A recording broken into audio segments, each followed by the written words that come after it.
Hello. आज हम लोग क्लास 9 का पेपर 4 का सॉल्यूशन देखेंगे। ठीक है। इसमें भी हम लोग क्या देख रहे हैं, इसमें कितने सेक्शंस हैं? Section 1, 2 and 3। सही करने पे +3 मार्किंग है और गलत करने पे -1 मार्किंग है। ठीक है। तो इसमें physics olympiad, chemistry olympiad and maths olympiad के क्वेश्चन हैं। अगर हम लोग फिजिक्स सेक्शन देखें तो physics section is very tough for class 9 students के लिए। ठीक है। यहाँ पे मैक्सिमम क्वेश्चन जितने भी हैं वो सब क्लास 11 से हमको मिलते हुए नज़र आ रहे हैं। ठीक। क्लास 9th के स्टूडेंट्स के लिए ये क्वेश्चन थोड़ा सा करने में मुझे लग रहा है प्रॉब्लम हो सकती है। तो यहाँ पे हम लोग अगर हम देखेंगे तो क्वेश्चन नंबर 1 की अगर हम बात करेंगे तो question number 1 also difficult, question number 2 भी डिफ़िकल्ट है। क्वेश्चन नंबर 1 में हम क्या देख रहे हैं? एक्सेलरेशन डिस्प्लेसमेंट ग्राफ है। अभी तक हम लोगों ने डिस्प्लेसमेंट टाइम ग्राफ या वेलोसिटी टाइम ग्राफ ही मैक्सिमम आप लोगों ने पढ़ा होगा, बल्कि वेलोसिटी टाइम भी कम ही देखा होगा। आप लोगों ने डिस्टेंस टाइम ग्राफ ही देखा होगा, पर यहाँ पे बात कर रहा है एक्सीलरेशन डिस्प्लेसमेंट ग्राफ की। ठीक है। तो एक्सीलरेशन हमारा हो गया वाई एक्सिस पे और डिस्प्लेसमेंट हो गया हमारा एक्स एक्सिस पे। तो एक्सीलरेशन डिस्प्लेसमेंट ग्राफ हमको क्लास 11th में भी जनरली देखने को नहीं मिलेगा। थोड़ा सा कॉम्पिटिटिव अगर उसमें जाएंगे तब आपको ये देखने को मिलेगा। तो यहाँ पे जो एरिया होगा एक्सेलरेशन इनटू डिस्टेंस। तो एक्सेलरेशन इनटू डिस्टेंस को हम लोग वेलोसिटी के फॉर्म में भी लिख सकते हैं, और इसको हम क्या लिखेंगे अगर हम इसका इंटीग्रेशन सॉल्व करेंगे? अब मैक्सिमम लोग स्टूडेंट तो जानते ही नहीं होंगे इंटीग्रेशन की क्या चीज़ आ गई। ठीक है। तो यहाँ पे इनको प्रॉब्लम आएगी अगर हम इंटीग्रेशन को इसको सॉल्व करेंगे। तो दिस इज़ v² - u²/2। तो ये क्वेश्चन तो डायरेक्ट निकल आ रहा है, लेकिन क्लास 9th के स्टूडेंट्स के लिए ये question is very typical. Same as it is question number 2 भी है। यहाँ पे हम लोग वर्क एनर्जी थ्योरम यूज़ कर रहे हैं। आप लोगों ने वर्क पढ़ा है, एनर्जी पढ़ा है, और ये भी पढ़ा है कि work is equal to energy, क्योंकि दोनों की यूनिट सेम है, जूल है। तो यहाँ पे वर्क क्या होता है? Force into displacement. अब यहाँ पे दो दो डिफरेंट फोर्सेस लग रहे हैं, F - mg into x. Energy है हमारी kinetic energy and potential energy. तो पोटेंशियल एनर्जी होती है mgh। ये वैल्यू रख के हम फोर्स की वैल्यू निकाल सकते हैं। ठीक है। तो थोड़ा सा ये टिपिकल है इसको निकालना। क्वेश्चन नंबर अगर हम 3 की बात करेंगे, क्वेश्चन नंबर 3 तो सिंपल है। A man pushes a wall but fails to displace it he does. ठीक है। तो यहाँ पे एक दीवार अगर नहीं डिस्प्लेस हो रही है तो यानी कि displacement is equal to zero. अगर डिस्प्लेसमेंट ज़ीरो है तो वर्क डन भी क्या हो जाएगा? ज़ीरो हो जाएगा। ये तो हमारा सिंपल क्वेश्चन था। क्वेश्चन नंबर 4 अगेन थोड़ा सा टफ है। ठीक है। यहाँ पे क्या है? एक बॉडी ऊपर से नीचे गिर रही है और उस बॉडी के ऊपर एक फ्रिक्शन फोर्स यानी कि एयर रेसिस्टेंस भी लग रहा है। अब थोड़ा सा आपको यहाँ पे दिक्कत आएगी। तो यहाँ पे एक्सलेशन जो है v is equal to U plus A T से अगर हम लोग देखेंगे तो एक्सलेशन क्या है? एयर का भी एक्सलेशन लग रहा है और ग्रेविटी भी लग रही है। तो एयर का एक्सलेशन भी लगेगा और ग्रेविटी भी लगेगी। तो यहाँ पे हम लोग का जो फोर्स हो जाएगा which is equal to 40 - F/m plus g। Time हमारा है 3 सेकेंड्स। सबकी अगर हम लोग वैल्यू रख देंगे, x air is force upon mass. तो यहाँ पे सबकी वैल्यू रख के हमने निकाल दिया। फोर्स की वैल्यू आ रही है which is equal to 5 newton. ठीक है। तो ये भी टिपिकल है। अगर हम लोग क्वेश्चन नंबर 5 की बात करेंगे which is also very typical question. यहाँ पे भी हमें क्या दिया गया है? दो ब्लॉक दिए गए हैं जो एक स्ट्रिंग से बंधे हुए हैं। अब क्या है कि ये ब्लॉक नीचे की तरफ गिर रहे होंगे, क्योंकि हम लोग एंगल ऑफ इंक्लाइनेशन अगर बढ़ाते चले जाएंगे तो ये अपने वेट से क्या होंगे? नीचे गिरना शुरू कर देंगे। अब लेकिन इन ब्लॉक पे कुछ कुछ फ्रिक्शन फोर्स लग रहा है जिसकी वजह से ये ब्लॉक इक्विलिब्रियम में और नीचे नहीं गिर पा रहे हैं। यानी कि ये बिल्कुल एकदम एक ऐसी पोजीशन, वो एंगल हमें बताना है मैक्सिमम एंगल जिस पे ये एकदम बिल्कुल गिरने की पोजीशन पे आ जाए, मीन्स एंगल ऑफ रिपोज। तो एंगल ऑफ रिपोज ये टर्म भी आप लोग ने शायद कम ही स्टूडेंट्स ने सुना होगा, सुना भी होगा तो फिर इसको सॉल्व करने में भी दिक्कत आ रही होगी।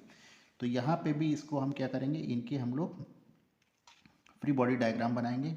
हर ब्लॉक का जो मास है वो नीचे की तरफ mg लगेगा, लेकिन हम इसको इसकी एक्सिस में अगर कन्वर्ट कर देंगे तो इसके कंपोनेंट्स में ब्रेक कर देंगे तो mg cos थीटा और ये हो जाएगा m1g sin theta. Same as it is इसका भी m2g cos theta m2g sin theta. नीचे की तरफ गिर रहे हैं इसलिए इनका एक फ्रिक्शन फोर्स अपोजिट यानी कि ऊपर की तरफ लगेगा F1 और F2, और इस सरफेस पे एक नॉर्मल फोर्स N1 और N2 भी इनके ऊपर लगेगा। तो अब हमने क्या करा है, सारे फोर्सेस को एक्स और वाई के डायरेक्शन में कन्वर्ट कर दिया गया है।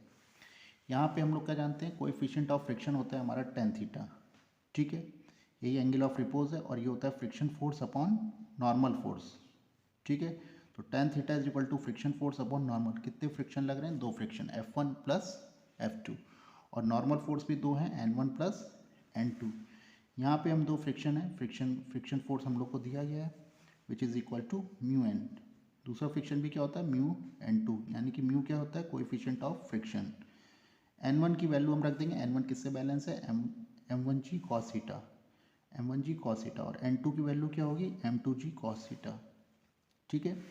N1 N2 की हमने वैल्यू पुट कर दी, μ1 μ2, G cos थीटा हमने कॉमन लेके ब्रेक कर दिया, तो theta is equal to tan inverse, अगर हम लोग देखेंगे तो theta is equal to tan inverse mu M1 plus mu M2 upon M1 plus M2। तो यहाँ पे ऑप्शन हमारा सही हो जाएगा, सी ऑप्शन इज करेक्ट, ठीक है। क्वेश्चन नंबर अगर हम लोग 6 की बात करेंगे तो क्वेश्चन नंबर 6 ये भी ऑल्सो टिपिकल है।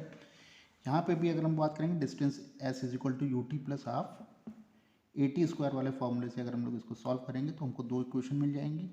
जब दोनों इक्वेशन को सॉल्व करेंगे तो यहाँ पे ये वैल्यू एन की जगह यू है, बाकी सब जगह भी मैंने यही देखा है, तो यहाँ पे यू है, थोड़ा सा ये प्रिंटिंग मिस्टेक जहाँ तक मुझे लग रहा है हो गई है, ठीक है। तो आप लोग भी इसको सॉल्व करके देख लीजिएगा, सिंपल दो इक्वेशन है, इनको सॉल्व करके देखेंगे, जिससे भी आंसर्स मैच कर जाएगा वही आंसर होगा, क्लियर है। तो इसमें बस केवल कैलकुलेशन है और कुछ नहीं है। क्वेश्चन नंबर 7 की अगर हम बात करेंगे, क्वेश्चन नंबर 7 केपलर्स लॉ पे बेस्ड है, और केपलर्स लॉ मेरे ख्याल से शायद 9th में CBSE में नहीं है, लेकिन अब 11th में है। तो केपलर्स लॉ का फॉर्मूला लगा देंगे, time square is equal to radius का क्यूब होता है, तो इसमें हम डायरेक्ट रख देंगे, टाइम एक का क्या है 365 डेज, तो 365 डेज के हिसाब से हम इसको निकालेंगे तो दूसरे का टाइम आ जाएगा 129 डेज, सिंपल था। यहाँ पे क्या है, डिस्प्लेसमेंट टाइम ग्राफ दे रखा है, डिस्प्लेसमेंट टाइम ग्राफ आप लोग थोड़ा सा कंफर्टेबल है, लेकिन अब ये ग्राफ जो है वो थोड़ा सा कर्वी है, ठीक है। तो ये थोड़ा सा आप लोग को लॉजिक बनाना पड़ेगा। यहाँ क्या हो रहा है, टाइम इंक्रीज हो रहा है, स्लोप इंक्रीज हो रहा है, सो भी direction of point slope changes minus two negative positive की तरफ जा रहा है, तो वेलोसिटी टाइम ग्राफ जो होगा वो ए ऑप्शन इज करेक्ट, ठीक है। मैथमेटिक्स सेक्शन में कुछ क्वेश्चन टफ हैं, ठीक है, फिजिक्स तो काफ़ी टफ था। मैथमेटिक्स में अगर हम लोग देखेंगे तो x इज इक्वल टू √10 + 3, अब हमें किसकी वैल्यू पता लगानी है, x³ + 5x² minus x² x की पावर 4 + 1। ये भी एक लेंदी क्वेश्चन है, यहाँ पे आप क्या करेंगे, सिंपल x की वैल्यू इसके अंदर रख देंगे और इसको सॉल्व करते चले जाएंगे, सिंप्लीफाई होते होते वो अपने आप क्या आ जाएगा 11/38। ज़्यादा टिपिकल नहीं है लेकिन थोड़ा सा लेंदी है। अब यहाँ क्या है, 2 की पावर कुछ दिया है, फिर +2 की power 1 - 2x is equal to 2। ये तभी पॉसिबल है जब 2 की पावर 0 हो जाए, +2 की पावर 0, और 2 की पावर 0 होती है 1, 1 + 1 इज 2। तो यानी कि जो पावर हैं ये किसके इक्वल होंगी, पावर होंगी 0 के इक्वल, यानी कि 2x - 1 इज इक्वल टू 0 या 1 - 2x इज इक्वल टू 0। तो इससे हमें x की वैल्यू क्या मिल जा रही है, 1/2 या 0.5। तो 10th का A option is correct. Question number 11 में आ जाते हैं। क्वेश्चन नंबर 11 एक हमें ट्राइंगल दिया गया है और ये इनके मिड पॉइंट्स यानी कि मीडियन एक बना दी गई हैं, ठीक है। फिर यहाँ पे क्या दिया गया है, मीडियन AD परपेंडिकुलर, मीडियन जो है वो आपस में एक दूसरे को परपेंडिकुलर कट कर रही हैं। जब मीडियन एक दूसरे को परपेंडिकुलर कट करती हैं तो दिस इज़ 1:2 के रेशियो में डिवाइड करती हैं। तो यहीं पे यही इंपॉर्टेंट पॉइंट था कि 1:2 के रेशियो में। तो मान लीजिए हमने लेंथ ये 3x है तो ये 2x हो जाएगी, ये x हो जाएगी, और यहाँ पे जो लेंथ है दिस इज़ 2y और ये लेंथ हो जाएगी y, ठीक।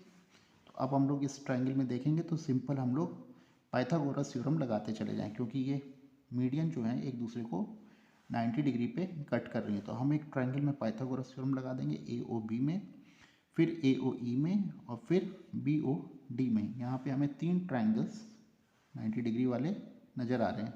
तो तीनों में हमने क्या करा, पाइथागोरस थ्योरम लगा दिया और तीनों इक्वेशन को सिंपली सॉल्व कर दिया। तो हमें a की वैल्यू क्या मिल जा रही है, a इज इक्वल टू 3।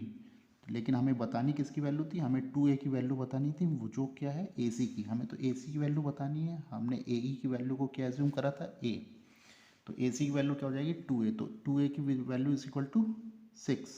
तो आंसर इज 6। नेक्स्ट क्वेश्चन है find the reminder of 2 two the power 100 plus 3 की पावर 100 4 की पावर 100 प्लस 5 की पावर 100 इज डिवाइडेड बाई 7।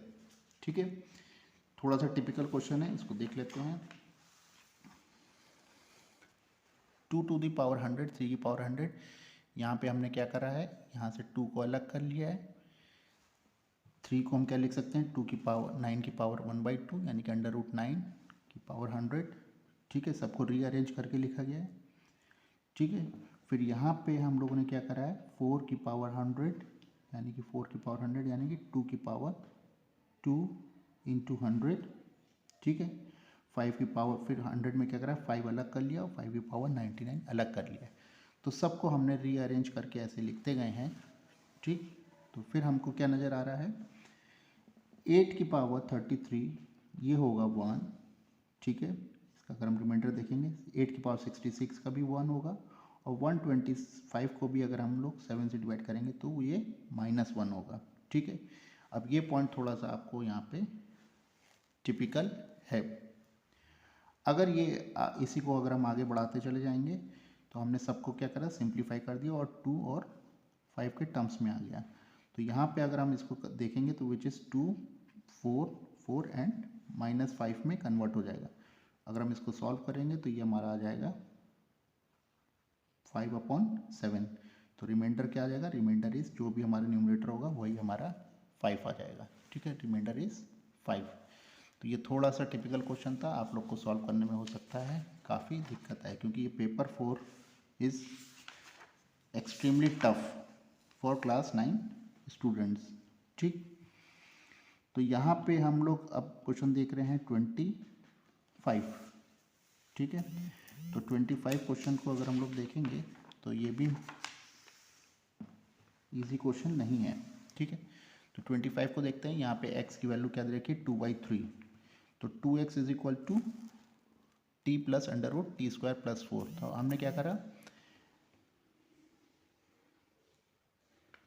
2 और ये हो जाएगा 2/3, तो t प्लस √t²+4। तो यहाँ पे हमने क्या कर दिया, 4/3 और ये t प्लस √t²+4 को हमने सॉल्व कर लिया। तो इसकी वैल्यू हमको सिंप्लीफाई करते चले जाएं तो क्या मिल जाएगी, 4 - 3t is equal to 3 √t²+4। दोनों तरफ होल स्क्वायर कर दिया, होल स्क्वायर करके हमको t की वैल्यू मिल गई -5/6। फिर हम क्या देख रहे हैं, √t²+4। तो इसको हम लोग अगर सॉल्व करेंगे तो ये हो जाएगा √25/36 + 4 विच इज़ इक्वल टू 13/6। तो 3y is equal to t minus √t²+4 की अगर हम वैल्यू हमें इसको देखेंगे तो यहाँ पे t की वैल्यू रख दी और t स्क्वायर की वैल्यू रख दी। इसकी वैल्यू हम लोग रख देंगे तो हमको किसकी वैल्यू मिल जाएगी, y की वैल्यू मिल जाएगी। y की वैल्यू कितनी आ रही है, -1। ठीक है, तो ये क्वेश्चन भी थोड़ा सा टफ था। क्वेश्चन नंबर 26 देखेंगे तो 26 में काफ़ी ज़्यादा कैलकुलेशन है। यहाँ पे हमें क्या दिया गया है, एक पॉलिनोमियल दी गई है। ठीक है, एक्सट्रीम फैक्टर इज़ 1 दिया गया है। ठीक, ये हमने पावर 4 की एक पॉलिनोमियल बना ली। p-1 पावर 4 की आपको एक बनानी पड़ेगी। लेट एज्यूम करके p-1 यानी x की जगह -1 रखेंगे तो हमको ये वैल्यू मिल जाएगी।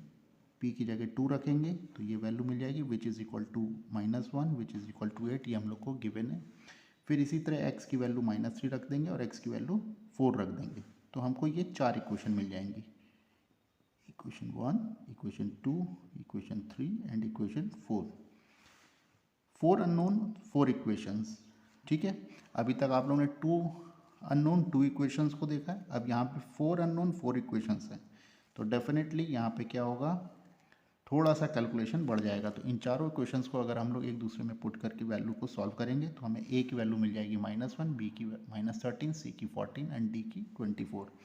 थोड़ा सा ज़्यादा लेंथी क्वेश्चन है। हमें क्या वैल्यू पता करनी थी, p5 की।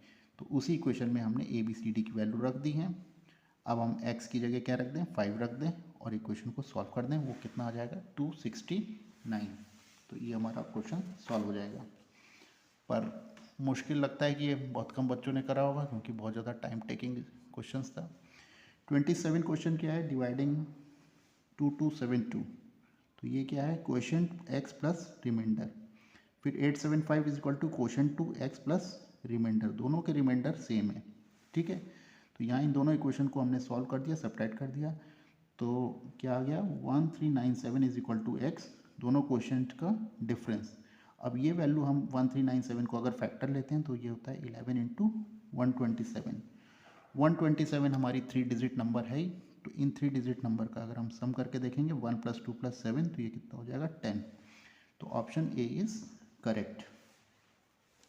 28 को अगर हम लोग सॉल्व करेंगे तो ये अगेन एक्सट्रीमली टफ क्वेश्चन है फॉर क्लास 11th के स्टूडेंट्स के लिए भी।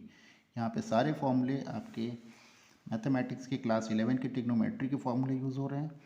यहाँ पे क्वेश्चन समझ ही नहीं आ पा रहा होगा कि ये पूछने की क्या कोशिश कर रहा है क्लास 9th के स्टूडेंट्स को, ठीक है। एक स्क्वायर है जो 1 सेंटीमीटर की साइड का है, ठीक है। तो यहाँ पे हम लोग ने क्या करा है, हमको इसका पेरीमीटर पता करना है पी क्यू और सी का, ठीक है। तो पी क्यू सी का अगर हम पेरीमीटर पता करने के लिए हमने क्या करा, दो ट्राइंगल्स लिए हैं डी ए क्यू और ए बी पी। तो यहाँ पे हम लोग ने फॉर्मूला लगाया है tan theta is equal to perpendicular upon base, tan theta is equal to perpendicular upon base. तो जो दोनों के जो बेस की वैल्यू है वो किसके बराबर है, 1 के बराबर है। तो यहाँ पे हम लोगों ने किसकी वैल्यू निकालने की कोशिश करी है, डी क्यू की और बी पी की। और हम लोग क्या निकाल सकते हैं, क्यू सी, हमें क्या निकालना था क्यू सी, इसका पेरीमीटर पता करना है। तो एक से हमने क्या निकाला है क्यू सी और एक से हमने निकाला है पी सी, ठीक है। तो यहाँ पे हम लोग ने क्या फार्मूला यूज़ करा है, tan a माइनस बी का फार्मूला। ये मैंने आप लोग को पहले भी वीडियो में बताया था, tan a माइनस बी का फार्मूला पढ़ के जाएंगे तो क्या होता है tan a minus tan b 1 + tan a tan b। tan 45 की वैल्यू होती है 1, तो ये हो जाएगा 1 - tan x 1 + tan x, ठीक है। और इसी तरह जब हम इसको सॉल्व करेंगे 1 - बी पी, तो ये आ जाएगा 2 tan x 1 + tan x, simple, ठीक है। फिर हम आ जाएंगे ट्राइंगल पी क्यू सी में, फिर पाइथागोरस थ्योरम लगा देंगे और फिर पाइथागोरस थ्योरम लगा के पी क्यू की वैल्यू को अगर हम सॉल्व करेंगे तो 1 + tan² x upon 1 + tan x, ये सिंपल है, मतलब सॉल्व हो जाएगा डायरेक्ट। और पेरीमीटर हम तीनों का वैल्यू को क्या कर देंगे, डायरेक्ट ऐड कर देंगे, तो सब एक दूसरे में सब्ट्रैक्ट होके सिंप्लीफाई होते चले जाएंगे। तो क्या बचेगा 1 + 1 = 2। तो ऑप्शन ए आ जाएगा 28 का, ठीक है। तो ये बहुत ज़्यादा टफ क्वेश्चन था, ये मुझे नहीं लगता है कि कोई इसको सोच भी पाया होगा। 29 क्वेश्चन भी मुझे नहीं लगता क्लास 9th का कोई भी स्टूडेंट सॉल्व कर रहा होगा। ये भी एक अलग एक टाइप की थ्योरम है, P Q square is equal to P R square is equal to 2 Q S को square plus P S square, इस ट्रायंगल डायरेक्ट वैल्यू रख के आ जाएगा। लेकिन अब दिक्कत ये है कि आप लोग ने ये फॉर्मूला ही नहीं पढ़ा होगा और इसको जान नहीं पा रहे होंगे। क्वेश्चन नंबर 30, ये भी आप लोग के एक चैलेंजिंग क्वेश्चन रहा होगा। इसमें मुझे लगता है पूरा ही मैथ्स का पेपर पूरा ही चैलेंजिंग है, फिजिक्स भी पूरा ही चैलेंजिंग था और सिंगल क्वेश्चन भी आप लोग को करने में दिक्कत आ रही होगी, ठीक है। तो यहाँ पे क्या दिया गया है, एक सेंट्रॉइड दिया गया, the area of A triangle formed by the centroid and 2 vertices, triangle 2, the area of the triangle is mid point of the sides of the original triangles. यहाँ में दो ट्राइंगल्स दिए गए हैं, ठीक है। तो ट्राइंगल 1 एरिया है डी ई एफ और दूसरा ट्राइंगल है ए ओ बी, ठीक है। ये होता है एरिया ऑफ पूरे ट्राइंगल का डिवाइड बाई 4 और ये होता है पूरे एरिया का डिवाइड बाई 3। तो दोनों ट्राइंगल्स का जो रेशियो होगा वो होगा 4:3। इसका सलूशन वैसे तो बहुत ज़्यादा लेंदी है, लेकिन अगर हम लोग सिंप्लीफाई करके अगर इसको देखें तो ये थोड़ा सा आसान तरीके से यही एक तरीका था, ठीक है। और इसको आप क्या कर सकते हैं, इसको आप कोऑर्डिनेट ज्योमेट्री से भी सॉल्व कर सकते हैं। कोऑर्डिनेट ज्योमेट्री में आप कोई भी एक ट्राइंगल मान लीजिए, कोई भी 3 पॉइंट्स मान लीजिए और फिर यहाँ पे कोई पॉइंट्स मिड पॉइंट्स मान के कोऑर्डिनेट से डायरेक्टली आप इसको सॉल्व करके देखेंगे तो अपने आप ही ये एरिया आप डायरेक्ट निकाल लेंगे, क्योंकि आप लोग ने एरिया ऑफ ट्राइंगल पढ़ा हुआ है। तो कोऑर्डिनेट ज्योमेट्री से इसको सॉल्व कर सकते हैं, लेकिन थोड़ा सा टाइम टेकिंग होगा, लेकिन आंसर 4/3 ही अपने आप आ जाएगा, ठीक है। इसको ओरिजिन मान लीजिए, इसको कुछ 1 2 मान लीजिए, इसको भी कुछ मान लीजिए 0, इसको मान लीजिए कि हमारा जो है 3 0, इसको 0 3 और इसको 0 0 और इनका हाफ लेके ऐसे सॉल्व कर लीजिए। कुछ भी आप कोऑर्डिनेट्स लेके इसको सॉल्व कर सकते हैं। क्वेश्चन नंबर 31 भी यहाँ पे भी फिर एक स्टेटमेंट आ जाता है, centroids divides the line joining the ortho centre and circum centre in the ratio 2:1 internally. अब अगर ये पॉइंट जिसको पता होगा वही ये क्वेश्चन कर सकता है, अदरवाइज फर्स्ट लाइन ही नहीं आ रही है तो फिर क्वेश्चन सॉल्व होने का मतलब ही नहीं बैठता है। यानी कि दो आपको कोऑर्डिनेट्स दिए गए हैं, बीच का कोऑर्डिनेट्स आपको पता करना है और रेशियो 2:1 में डिवाइड हो रहा है। तो ये तो आप लोगों ने क्लास 9 में ऑलरेडी करा हुआ है कोऑर्डिनेट्स में, ठीक है। और इंटरनली कोऑर्डिनेट्स अगर डिवाइड हो रहे हैं ये भी नहीं करा होगा, मेरे ख्याल से क्लास 10th में ही है, ठीक है, कोऑर्डिनेट्स में। तो ये भी क्वेश्चन आप लोग के लिए थोड़ा ये भी आप लोग के लिए क्वेश्चन टफ होगा। एक्स और वाई की वैल्यू भी हम डायरेक्ट ऐसे निकाल सकते हैं। 32 अगर हम लोग 32 देखेंगे तो 32 भी क्वेश्चन सही है, लेकिन आप लोग निकाल सकते हैं। 32 में इतना ज़्यादा टिपिकल नहीं लग रहा है, ठीक है। A cube plus B cube की इसमें प्रॉपर्टी लग रही थी, a cube plus B cube is equal to 3ab, a minus b हम प्रॉपर्टी लगा देंगे। तो यहाँ पे a प्लस बी क्या है, एक्स क्यूब है, विच इज़ ए क्यूब, और a प्लस बी को हम लिख सकते हैं एक्स, ठीक है। अब हमको क्या दिया गया है, एक्स क्यूब, यानी कि हम क्वेश्चन में देखेंगे एक्स क्यूब, ये क्या दिया गया है, a plus under root A cube A square plus B cube की क्यूब रूट है, यानी कि 1/3 और इनका क्यूब कर दिया। Same as it is B में भी यही करा गया है, 1/3 क्यूब रूट था, इसका भी क्यूब कर दिया गया। फिर ए को हमने वही की वही लिखा, बी को भी हमने वैसे ही लिख दिया, ठीक है। फिर अब हम इसको आगे सॉल्व करते हैं तो ये हमारा आ जाएगा, सिंप्लीफाई कर देंगे। ये क्या है, बिल्कुल एकदम एक्सपोनेंशियल पावर की तरह सिंपल, जैसे आप क्वेश्चन सॉल्व करते हैं करते जाएंगे। एक्स क्यूब की हमारी वैल्यू आ जाएगी, तो एक्स क्यूब की हमारी वैल्यू आ गई 2a माइनस 3bx। तो लेकिन हमें पता वैल्यू करनी थी X cube minus 3bx is equal to 2a, तो ऑप्शन हो जाएगा 2a। क्वेश्चन नंबर 33 देखेंगे। क्वेश्चन नंबर 33 टफ है, ठीक है, काफ़ी ज़्यादा कैलकुलेशन है। अगर हम लोग इसमें देखेंगे तो क्वेश्चन नंबर 33 सिंपली हम इसको क्या करेंगे, फर्स्ट पार्ट ले लेंगे और इसको रैशनलाइज कर देंगे, रूट 5 माइनस 1 से रैशनलाइज करके सिंपली हम इसको सॉल्व करते चले जाएंगे, ठीक है। सिंपली सॉल्व करते जाएंगे, ठीक है। और ये आ जाएगा हमारा फर्स्ट पार्ट आ जाएगा अंडर रूट 2। फिर अब इसका सेकंड पार्ट देखेंगे, सेकंड पार्ट है 3 माइनस 2 रूट 2 का अंडर रूट। तो यहाँ पे हम 3 को फिर से अलग अलग कर देंगे, 3 को क्या लिख सकते हैं 2 + 1, और इसको क्या लिख सकते हैं अंडर रूट 2 माइनस 1 का होल स्क्वायर। तो होल स्क्वायर और 1/2 एक दूसरे को कैंसिल कर देगा, तो वैल्यू आ जाएगी रूट 2 माइनस 1। अब first part minus second part हमें दिया गया था, which is value is equal to कितनी दे रखी है n। तो यहाँ पे हम ये वैल्यू काट देंगे तो n की वैल्यू आ जाएगी 1, लेकिन हमें पता लगानी है n+2 की वैल्यू, तो 1+2 विच इज़ इक्वल टू 3। तो काफ़ी कैलकुलेशन वाला क्वेश्चन है, ठीक है। और इसी तरह हम लोग अब अगर देखें 34 यानी कि लास्ट क्वेश्चन, तो 34 क्वेश्चन में इस चीज़ को अगर हम लोग देखते हैं तो यहाँ पे क्या दे रखा है, एक पॉलिनोमियल दे रखी है।